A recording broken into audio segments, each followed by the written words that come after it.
Well, I tell you what led me down the path of being a mixed martial artist is it's simple. A six-pack of Miller High Life and, a couple bad choices, and here I am, guys. No, okay. I'm kidding.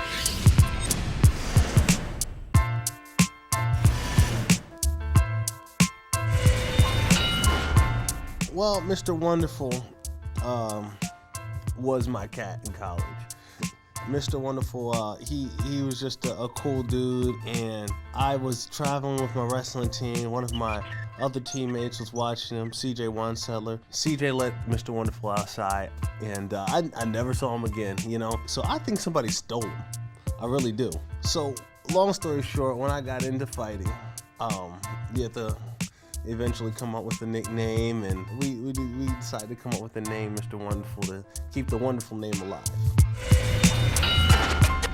Coming from a Division I wrestling background, we would weigh in the day of, and then we would compete 3 and 4 times in one day to complete a tournament. So I have the feeling that doing a tournament style for MMA is lend itself to my style, because I'm used to, competing and putting it all out there, and then a few hours later dialing it back in to get focused for that next competition. If I were a member of a Game of Thrones family, I'd have to be, part of me wants to be a Baratheon, but at the same time, I think I'm more of a wolf at heart, and so I think I would be a Stark. It's still waiting to bloom, If my fashion's, it's still waiting to go through puberty. I just pick things and I put them on. And sometimes it matches and sometimes it doesn't. And so, and I like to think of it as being unique, but it's really not. It's just me not really caring.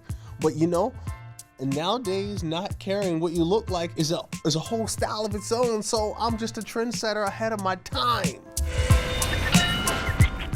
Tennis was our family sport, so I joined the tennis team, and I was number 1 on my team.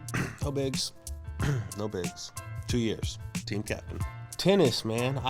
Pete Sampras, Andre Agassi, those guys were the bomb.